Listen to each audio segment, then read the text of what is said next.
Hi ಕನ್ನಡಿಗರೇ, ಎಲ್ಲರಿಗೂ welcome to my channel. ನಮ್ಮ ಚಾನಲಲ್ಲಿ ಬರೋ ವಿಡಿಯೋ ನಿಮಗೆ ಇಷ್ಟ ಆದರೆ ನಮ್ಮ ಚಾನಲ್ನ ಸಬ್ಸ್ಕ್ರೈಬ್ ಆಗಿ, ಹಾಗೆ ನಮ್ಮ ಚಾನಲ್ಗೆ ಸಪೋರ್ಟ್ ಮಾಡಿ. ಅಣೆಯ ಸೀರಿಯಲ್ನ ಮುಂದಿನ ಸಂಚಿಕೆ ಏನಾಗ್ತಿದೆ ಅಂತ ನೋಡೋಣ ಬನ್ನಿ. ಸಂಚಿಕೆ ಶುರುವಿನಲ್ಲಿ ಈ ಕಡೆ ಇಂದ್ರಾಣಿ ಬಂದು ಕೂತಿರೋದು ಪಾರು ಒಂಚೂರು ಇಷ್ಟ ಆಗ್ತಿರೋದಿಲ್ಲ. ಈ ಕಡೆ ಇಂದ್ರಾಣಿಗೆ ಮುಜುಗರದಲ್ಲಿ ಕೂತಿರ್ತಾಳೆ, ಹೇಗೆ ಮಾತು ಸ್ಟಾರ್ಟ್ ಮಾಡಲಿ, ಏನಂತ ಮಾತಾಡಲಿ ಇವ್ರ ಜೊತೆ ಅಂತ. ಹಾಗೆ ಇವಳು ಓದಿರೋಳು, ಅದು ಅಲ್ಲದೆ ಡಾಕ್ಟ್ರು. ಇವಳ ಮುಂದೆ ನಾನು ಅಲ್ಕಿಸ್ಕೊಂಡೆಲ್ಲ ಮಾತಾಡೋದಕ್ಕಾಗಲ್ಲ, ಮೊದಲೇ ಗರಂ ಆಗಿದ್ದಾಳೆ. ಇವಳ ಜೊತೆ ನಾನು ಕಣ್ಣೀರು ಹಾಕೊಂಡೆ ನಾಟಕ ಮಾಡ್ಕೊಂಡೆ ಇದನ್ನ ಗೆಲ್ಲಬೇಕು, ಇಲ್ಲಾಂದರೆ ಆಗೋದಿಲ್ಲ ಅಂತಂದಾಗ ಹೇಗಿದೆಯಮ್ಮ ಪಾರು ಅಂತ ಕೇಳ್ತಾರೆ. ಚೆನ್ನಾಗಿ ಇದ್ದೀನಿ ಅಂತ ಹೇಳಿದ್ನಲ್ಲ ಅಂತ ಹೇಳ್ಬಿಟ್ಟು ಪಾರು ಹೇಳ್ತಾಳೆ. ಪಾರು, ನೀನು ಆ ಮನೆ ಸೊಸೆ ಆಗದೆ ಇದ್ದಿದ್ದು ಒಳ್ಳೇದಾಯ್ತಮ್ಮ. ಆ ಸೋಮೇಗೌಡನ ನೀನು ಮದುವೆ ಆಗದೆ ಇದ್ದಿದ್ದು ತುಂಬಾನೇ ಒಳ್ಳೇದಾಯ್ತು ಅಂದಾಗ, ಏನು ನೀವು ಈ ಮಾತು ಹೇಳ್ತಿದ್ದೀರಾ ಅಕ್ಕ? ಏನಕ್ಕ ನೀವು ಈ ಮಾತು ಹೇಳ್ತಾ ಇದ್ದೀರಾ? ನಿಮ್ಮ ಬಾಯಲ್ಲಿ ಇಂಥ ಮಾತ ಅಂತ ರಾಣಿ ಕೂಡ ಹೇಳ್ತಾಳೆ. ಅವಾಗ ಹೌದಮ್ಮ, ನಾನೇ ಹೇಳ್ತಾ ಇರೋದು. ಈಗಾಗಲೇ ಆ ಮನೇಲಿ ಒಂದು ಹೆಣ್ಣಿನ ಜೀವನ ನರಕದಲ್ಲಿ ನೆರಳಾಡ್ತಾ ಇದೆ ಅಮ್ಮ ಅಂದಾಗ, ಏನು ಹೇಳ್ತಾ ಇದ್ದೀರಾ ನೀವು? ಯಾರ ಹೆಣ್ಣು ಅಂದಾಗ, ನಾನೇ ಆ ಮನೇಲಿ ದಿನ ದಿನ ನೆರಳಾಡ್ತಾ ಬದುಕ್ತಾ ಇದ್ದೀನಿ. ಅಲ್ಲಮ್ಮ, ನಿನ್ನ ಮದುವೆ ಮಾಡಿಬಿಟ್ಟಿದ್ರೆ ನಿನ್ನ ಬಾಳು ಕೂಡ ನರಕ ಆಗ್ಬಿಟ್ಟಿರೋದು. ಆ ಸೋಮೇಗೌಡನ್ನ ನಿನ್ನ ಮದುವೆ ಆಗದೆ ಇದ್ದಿದ್ದೆ ಒಳ್ಳೇದಾಯ್ತು. ನಮ್ಮ ಮೇಲೆ ನಿಮಗೆ ಕೋಪ ಇರ್ಬೋದು, ಮದುವೆ ಟೈಮಲ್ಲಿ ನಾವು ನಡ್ಕೊಂಡಿದ್ದ ರೀತಿ ನೋಡಿ, ಆದರೆ ನೀನು ಆ ಮನೆಗೆ ಸೊಸೆಯಾಗಿ ಬರದೇ ಇರೋದೇ ಒಳ್ಳೇದು ಅಂತ ನನಗೆ ನಿಜವಾಗ್ಲೂ ಅರ್ಥ ಆಗಿದೆ ಅಂದಾಗ, ಅಲ್ಲ ನಿಮ್ಗೇನಾಯ್ತು, ಏನು ತೊಂದರೆ ಕೊಡ್ತಿದ್ದಾರೆ ನಿಮ್ಗೆ ಅವರು, ಹೇಳಿ ಅಂತ ಹೇಳ್ಬಿಟ್ಟು ಪಾರು ಹೇಳ್ತಾಳೆ. ಆವಾಗ ಇಂದ್ರಾಣಿ ತುಂಬಾನೇ ಅಳ್ತಾ ನಾಟಕ ಮಾಡ್ತಾ, ಅಯ್ಯೋ ದಿನ ನನ್ನ ಕೂಡಾಕ್ತಾರಮ್ಮ, ಒಳಗಡೆನೆ ಕೂಡಾಕ್ತಾರೆ. ಇವತ್ತು ದೇವಸ್ಥಾನಕ್ಕೆ ಅಂತ ನನ್ನ ಬಿಟ್ಟಿರೋದು ಹೆಚ್ಚು. ಅವ್ರ ಅಣ್ಣ ತಮ್ಮ ಇಬ್ರು ಕುಡ್ಕೊಂಡು ಬಂದು ಯಾವಾಗಲೂ ಬೈಯೋದು ಹೊಡೆಯೋದು ಇದನ್ನೇ ಮಾಡ್ತಾರೆ. ಇಬ್ರು ನನ್ನ ಒಳಗಡೆನೆ ಕೂಡಾಕ್ತಾರೆ, ಹೊರಗಡೆನೆ ಬಿಡೋದಿಲ್ಲ. ನನ್ನ ಕಷ್ಟ ಸುಖ ಏನು ಅಂತ ಕೇಳೋರು ಯಾರೂ ಇಲ್ಲ. ಕೆಲವೊಂದ್ಸರಿ ಬದುಕಿರೋದ್ಕಿಂತ ಸಾಯೋದ್ ಮೇಲು ಅಂತ ಅನಿಸ್ಬಿಟ್ಟಿದೆ ಕಣಮ್ಮ ಅಂದಾಗ, ಅಯ್ಯೋ ನೀವ್ಯಾಕೆ ಈ ರೀತಿ ಮಾತಾಡ್ತಿದ್ದೀರಾ? ನೋಡಿ, ಇನ್ಮೇಲೆ ನೀವು ಯಾರಿಗೂ ಹೆದರ್ಬೇಕಾಗಿಲ್ಲ, ಯಾರಿಗೂ ಕೂಡ ಹಂಚ್ಕೊಳ್ಳಬೇಕಾಗಿಲ್ಲ. ನಿಮ್ಮ ಬೆಂಬಲವಾಗಿ ನಾನು ಇರ್ತೀನಿ. ಇನ್ಮೇಲೆ ನೀವು ಕಣ್ಣೀರು ಹಾಕೋಕೆ ಹೋಗ್ಬೇಡಿ, ಏನೇ ಇದ್ರು ನಮ್ಮ ಹತ್ರ ಹೇಳಿ, ನಾವು ನಿಮಗೆ ಬೆಂಬಲವಾಗಿ ನಿಲ್ತೀವಿ ಅಂತ ಹೇಳ್ಬಿಟ್ಟು ಪಾರು ಹೇಳ್ತಾಳೆ. ಅವಾಗ ಇಷ್ಟೇ ಕಣೆ ಬೇಕಾಗಿರೋದು, ನನ್ನ ಕೈಗೆ ಸಿಗಾಕೊಂಡಿದ್ಯಲ್ವಾ, ಇನ್ಮೇಲೆ ಮುಗೀತು ನಿನ್ನ ಕತೆ ಅಂತ ಹೇಳ್ಬಿಟ್ಟು ಇಂದ್ರಾಣಿ ಮನಸ್ಸಲ್ಲೇ ಅನ್ಕೊಂಡು ಕಣ್ಣೀರು ಹಾಕೊಂಡು ನಾಟಕ ಮಾಡ್ತಿರ್ತಾಳೆ. ಹಾಗೆ ಪಾರು ಪ್ರೀತಿನ ಗಳಿಸ್ಬೇಕು ಅಂತ ಕಣ್ಣೀರು ಹಾಕೊಂಡು ನಾಟಕ ಮಾಡೇನೆ ಬಣ್ಣದ ಮಾತಾಡ್ತಾ ಪಾರು ರಾಣಿ ಜೊತೆ ಅಯ್ಯೋ ಪಾಪ ಅನ್ನೋ ರೀತಿ ಸಿಂಪತಿ ಗಿಟ್ಟಿಸ್ಕೊಂತ ಇರ್ತಾಳೆ. ಈ ಕಡೆ ನೋಡಿದ್ರೆ ರಶ್ಮಿ ಪಾಪ ಹೊಟ್ಟೆ ಹಸು ತಡ್ಕೊಳಕ್ಕಾಗದೆ ಒದ್ದಾಡ್ತಾ ಇರ್ತಾಳೆ. ಹಾಗೆ ಗೋಡಂಬಿ ಜೊತೆ ಮಾತಾಡ್ತಾ, ಅಣ್ಣ ಗೋಡಂಬಿ ಅಣ್ಣ, ನಿಜ ಹೇಳ್ಬೇಕು ಅಂದ್ರೆ ನಮ್ಮ ಅತ್ತೆ ಮನೇಲಿ ನನ್ಗೊಂದು ಚೂರೂ ನೆಮ್ಮದಿ ಇಲ್ಲ ಅಣ್ಣ. ನಮ್ಮ ಅಣ್ಣನ ಮನೇಲಿ ಇದ್ದಾಗ ನಾನು ರಾಣಿ, ಮಹಾರಾಣಿ ತರ ಇದ್ದೆ. ಹೊತ್ತು ತಿನ್ಕೊಂಡು ಉಣ್ಕೊಂಡು ಚೆನ್ನಾಗಿ ನೆಮ್ಮದಿಯಾಗಿದ್ದೆ ಅಣ್ಣ. ಆದ್ರೆ ನಮ್ಮ ಅತ್ತೆ ಮನೇಲಿ ತಿನ್ನೋಕೊಂದು ಊಟನೂ ಇಲ್ಲ, ಸಿಗ್ತಾ ಇಲ್ಲ ಅಣ್ಣ. ನನಗೆ ಒಂದು ಊಟನೂ ಸಿಗ್ತಾ ಇಲ್ಲ. ಹೇಗೋ ನಮ್ಮ ಅತ್ತಿಗೆ ಮಾಡಿಕೊಟ್ರು ಚಕ್ಲಿ, ನಿಪ್ಪಟ್ಟು, ರವೆ ಉಂಡೆ ಇದನ್ನೇ ತಿಂದು ಟೈಮ್ ಪಾಸ್ ಮಾಡಿಕೊಂಡು ಹೇಗೋ ಅದರಲ್ಲೇ ಹೊಟ್ಟೆ ತುಂಬಿಸ್ಕೊಂಡು ಜೀವನ ಸಾಗಿಸ್ತಾ ಇದ್ದೀನಿ. ಅಲ್ಲ ಅಣ್ಣ, ನಮ್ಮ ಅತ್ತೆ ಒಂಥರ ಆಡ್ತಾ ಇರ್ತಾರೆ ಯಾವಾಗ್ಲೂ. ಮದುವೆಗೆ ಮುಂಚೆ ಈ ರೀತಿ ಇರಲಿಲ್ಲ ನಮ್ಮ ಲೀಲತೆ. ಆದರೆ ಮದುವೆ ಆದ್ಮೇಲಂತೂ ಒಂದೊತ್ತು ಊಟ ಹಾಕೋದಕ್ಕೂ ಕೂಡ ತುಂಬಾನೇ ಕಠೋರವಾಗಿ ನಡ್ಕೊತಾರೆ. ಆದರೆ ನಮ್ಮ ಮಾವ ಇದಾರಲ್ಲಣ್ಣ, ನಮ್ಮ ಮಾವ ತುಂಬ ಒಳ್ಳೆಯವರು, ದೇವ್ರಂತವ್ರು ನಮ್ಮ ಮಾವ. ಪಾಪ ಸೀನಿಂಗೆ ಮತ್ತೆ ನಮ್ಮ ಮಾವನಿಗೆ ಈ ವಿಷಯ ಯಾವುದೂ ಗೊತ್ತಿಲ್ಲ. ಈ ವಿಷಯ ಗೊತ್ತಾದ್ರೆ ಅವ್ರು ಸುಮ್ಮನಿರೋದು ಇಲ್ಲ. ಅದಕ್ಕೆ ನನ್ನಿಂದ ಪಾಪ ಜಗಳ ಆಡಬಾರ್ದು ಅಂತ ಸುಮ್ಮನೆ ಇದ್ದೀನಿ. ನಾನು ಈ ವಿಷಯನ ಹೇಳೋದು ಇಲ್ಲ ಗೋಡಂಬಿ ಅಣ್ಣ. ಹೇಗೋ ಒಂದಲ್ಲ ಒಂದಿನ ನಮ್ಮ ಲೀಲತ್ತೇನೆ ಎಲ್ಲ ತಿಳ್ಕೊಂಡು ಅರ್ಥ ಮಾಡ್ಕೋತಾರೆ ಅಂತ ಹೋಗ್ತಾ ಇದ್ದೀನಿ. ಈ ವಿಷಯನ ಯಾರ ಹತ್ರನೂ ಹೇಳಲ್ಲ. ಇವಾಗ ಹೇಗೋ ಹಾಸ್ಪಿಟ್ಲಲ್ಲಿ ಇದೀನಲ್ವಾ, ನಿನ್ನ ಹೆಸರು ಹೇಳ್ಕೊಂಡು ಇವಾಗ ಬೆಳಿಗ್ಗೆ ತಿಂಡಿ ಆಯಿತು, ಮಧ್ಯಾಹ್ನ ಊಟನೂ ತೊಗೊಂಡ್ಬರ್ತಾರೆ. ಈ ಹಾಸ್ಪಿಟ್ಲಿಗೆ ಬಂದು ನಿನ್ನ ಹೆಸರು ಹೇಳ್ಕೊಂಡು ಊಟ ಮಾಡ್ತಿದ್ದೀನಿ ಅಣ್ಣ, ನಿನ್ನ ಹೆಸರಲ್ಲಿ ನಾನು ಅನ್ನ ತಿಂತಾ ಇದ್ದೀನಿ ಅಂತ ಹೇಳ್ಬಿಟ್ಟು ರಶ್ಮಿ ತುಂಬಾನೇ ಗೋಳಾಡ್ಕೊಂಡು ಅಳ್ತಾ ತಲೆ ಬಗ್ಗಿಸ್ಕೊಂಡು ಗೋಡಂಬಿ ಕೈ ಹತ್ರ ಅಳ್ತಾ ಇರ್ತಾರೆ. ಅವಾಗ ಗೋಡಂಬಿಗೆ ಸ್ವಲ್ಪ ಕೈ ಕಾಲೆಲ್ಲ ಆಡ್ಸೋಕೆ ಶುರು ಮಾಡಿ ಗೋಡಂಬಿ ಕೈನ ಹಾಗೆ ಎತ್ಕೊಂಡು ಚೂರು ಕಣ್ ಬೀಳ್ತಾ ರಶ್ಮಿ ತಲೆ ಮೇಲೆ ಕೈ ಇಡ್ತಾರೆ ಗೋಡಂಬಿ. ಅವಾಗ ಅಣ್ಣ, ಗೋಡಂಬಿ ಅಣ್ಣ ನೀನಾ ಕೈ ಇಡ್ತಾ ಇರೋದು ಅಂತ ಹೇಳ್ಬಿಟ್ಟು, ಅಣ್ಣ ನಿಂಗೆ ಎಚ್ಚರ ಆಗೋಯ್ತಾ ಅಂತ ಹೇಳ್ಬಿಟ್ಟು ರಶ್ಮಿ, ಅಣ್ಣ ನಾನು ಮಾತಾಡ್ತಿರೋದಿಲ್ಲ ನಿನ್ಗೆ ಅರ್ಥ ಆಗ್ತಿದೆ ಅಣ್ಣ, ನಿನ್ ಕೇಳಿಸ್ತಾ ಇದೆಯಾ ಅಂತ ಹೇಳ್ಬಿಟ್ಟು ತುಂಬಾ ಎಕ್ಸೈಟ್ಮೆಂಟ್ ಅಲ್ಲಿ ಗೋಡಂಬಿನ ಮಾತಾಡ್ಸಕ್ ಸ್ಟಾರ್ಟ್ ಮಾಡ್ತಾರೆ. ಅವಾಗ ಅಣ್ಣ ನಿಜವಾಗ್ಲೂ ನೀನು ನನ್ನ ಸಮಾಧಾನ ಮಾಡ್ತಾ ಇದೀಯಾ, ನೀನು ಪ್ರಜ್ಞೆ ಬಂತ ಅಂತ ಹೇಳ್ಬಿಟ್ಟು ಇದೇ ರೀತಿ ಮಾತಾಡಿಸ್ತಾ ಇರ್ತಾರೆ ಗೋಡಂಬಿನ. ಮತ್ತೆ ಪ್ರಜ್ಞೆ ಹೊಟ್ಟೋಗ್ಬಿಡುತ್ತೆ ಗೋಡಂಬಿಗೆ. ಅವಾಗ ಅಯ್ಯೋ ಅಣ್ಣ, ಮತ್ತೆ ಪ್ರಜ್ಞೆ ಹೋಯ್ತಾ ನಿನ್ಗೆ, ನೀನಾದ್ರೂ ನನ್ನ ಕಷ್ಟ ಕೇಳಿಸ್ಕೊತಿದ್ಯಾ ಅನ್ಕೊಂಡೆ, ಮತ್ತೆ ಪ್ರಜ್ಞೆ ಹೊಟ್ಟೋಗ್ಬಿಡ್ತಾ ನಿನ್ಗೆ ಅಂತ ಹೇಳ್ಬಿಟ್ಟು ರಶ್ಮಿ ಒದ್ದಾಡ್ತಾ ಇರ್ತಾಳೆ.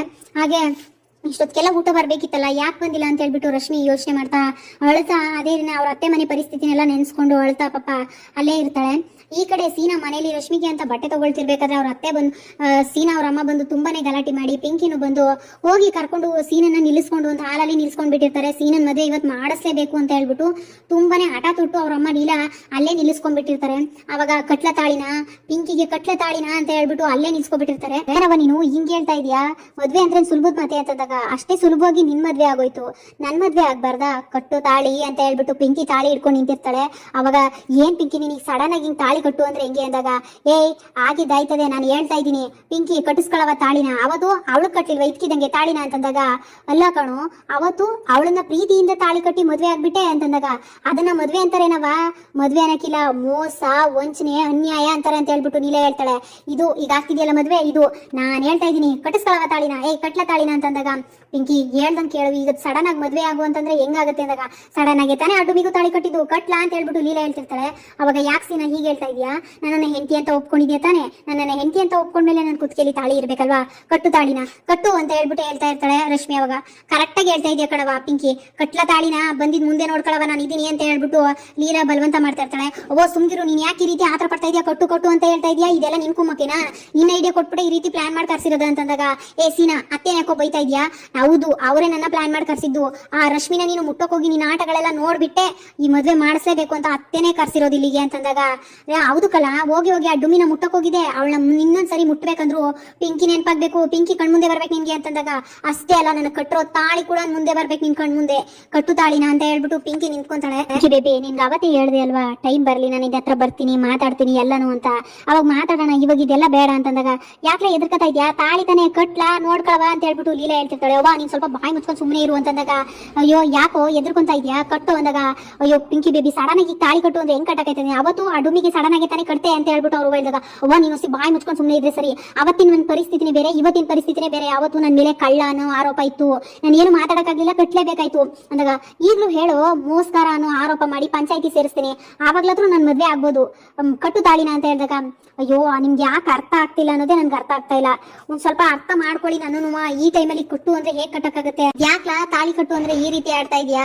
ಕಟ್ಲೆ ತಾಳಿನ ಅಂತಂದಾಗ, ಯಾಕವ ನೀನ್ ಈ ರೀತಿ ಖ್ಯಾತಿ ತೆಗಿತಾ ಇದೀಯಾ ಅಂದ್ರೆ, ನಾನು ಖ್ಯಾತಿ ತೆಗಿತಾ ಇದ್ದೀನ? ನಿಮ್ಮ ಅವ್ವ ಕಳ್ಳ ನಾನು, ನಿನ್ಗೆ ಏನೇ ಮಾಡಿದ್ರು ಒಳ್ಳೇದೇ ಮಾಡೋದು, ಸುಮ್ನೆ ಕಟ್ಲ ತಾಳಿಯ ಬಂದಿದ್ದ ಮೇಲೆ ನಾನು ನೋಡ್ಕತೀನಿ ಅಂತ ಹೇಳ್ಬಿಟ್ಟು ಲೀಲಾ ಹೇಳ್ತಿದ್ರೆ, ಅವ್ವ ಹಂಗೆಲ್ಲ ಆಗಕ್ಕಿಲ್ಲ ಸುಮ್ಗಿರ ಬಂದಾಗ, ಕಟ್ಟು ಸೀನಾ ತಾಳಿನ, ಯಾಕೆ ಸೀನಾ ತಾಳಿ ಕಟ್ಟಕ್ಕೆ ಈ ರೀತಿ ಆಡ್ತಿದ್ಯಾ? ಅದ್ ಯಾವಳೋ ಡುಮ್ಮಿಗ್ ತಾಳಿ ಕಟ್ತೆ ನೀನು, ನನ್ ಪ್ರೀತಿ ಅವಳಿಗೆ ತಾಳಿ ಕಟ್ಟಿದ್ಯಾ, ನನಗ್ ಕಟ್ಟಕ್ಕೇನು ಅಂತಂದಾಗ, ಇವಾಗ ಆಗ್ಲೇ ಟೈಮ್ ಎಲ್ಲ ಸರಿ ಇಲ್ಲ, ಸುಮ್ನಿರು ಪಿಂಕಿ ಅಂತ ಹೇಳಿದಾಗ, ಇದೇ ಕರೆಕ್ಟ್ ಟೈಮ್, ಆಲ್ರೆಡಿ ಡಿಲೇ ಆಗಿದೆ, ಇಷ್ಟು ಬೇಗ ಅಂತಿದ್ಯಾ ನೀನು? ನಾನ್ ನಿನ್ನ ಯಾವತ್ತೋ ಮದ್ವೆ ಆಗ್ಬೇಕಾಗಿತ್ತು, ಆದ್ರೆ ಅವಳಿಂದಾಗಿ ಇವಾಗ ತಾಳಿ ಕಟ್ಟು ಅಂತ ಕೇಳ್ತಾ ಇದೀನಿ, ಕಟ್ಟು ತಾಳಿನ ಅಂತ ಹೇಳ್ಬಿಟ್ಟು ನಿಂತ್ಕೊಂತಾಳೆ ಪಿಂಕಿ. ಅವಾಗ ಅಯ್ಯೋ ಪಿಂಕಿ ನಿನ್ ಹೇಳಿದ್ರೆ ಅರ್ಥ ಆಗ್ತಿಲ್ವಾ? ಹೊಸಿ ಅರ್ಥ ಮಾಡ್ಕೋ ಪಿಂಕಿ ಅಂತ ಹೇಳ್ತಿರ್ಬೇಕಾರೆ ರಶ್ಮಿ, ಅಯ್ಯೋ ಹೊಟ್ಟೆ ಬೇರೆ ತುಂಬಾ ಹಸ್ವಾಗ್ತಿದೆ ಗೋಡಂಬಿ ಅಣ್ಣ, ಹೊಟ್ಟೆ ಹಸ್ತು ಬೇಕಾದ್ರೆ ಸುಮ್ನೆ ಆಗ್ಬಿಡ್ಬೋದು, ಆದ್ರೆ ಒಂದ್ಸರಿ ಊಟ ಮಾಡ್ತೀವಲ್ಲ ಆಮೇಲೆ ಅದನ್ನ ತಡ್ಕೊಳಕ್ಕೆ ಆಗಲ್ಲ. ಈ ಸೀನಾ ಊಟ ತರ್ತೀನಿ ಅಂತ ಅದನ್ನು ತರ್ಲಿಲ್ಲ, ಫೋನ್ ಮಾಡ್ತೀನಿ ಇರು ಅಂತ ಹೇಳ್ಬಿಟ್ಟು ಫೋನ್ ಮಾಡ್ತಾಳೆ.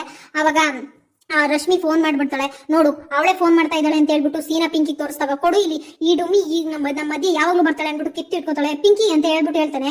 ಅವಾಗ ಪಿಂಕಿ ಇಟ್ಕೊಂಡು, ನೋಡು ಈಗ ನೀನ್ ನನಗೆ ತಾಳಿ ಕಟ್ತೀಯಾ ಇಲ್ವಾ ನನ್ಗೆ ಅದೆಲ್ಲ ಗೊತ್ತಿಲ್ಲ, ನೀನ್ ನನಗೆ ತಾಳಿ ಕಟ್ಬೇಕು ಕಟ್ಟು, ಇವಳು ಯಾವಾಗ್ಲೂ ಬಂದೇ ಬರ್ತಾಳೆ ಮಧ್ಯ, ಅದನ್ನ ನಾನೆಲ್ಲ ಸುಮ್ಮನೆ ಇರೋ ಸಹಿಸ್ಕೊಳಕ್ ಆಗಲ್ಲ, ಇವಾಗ ನೀನ್ ನನಗೆ ತಾಳಿ ಕಟ್ಲೇಬೇಕು, ಕಟ್ಟೆ ಕಟ್ತೀಯಾ ಇಲ್ವಾ ಹೇಳು ಅಂತ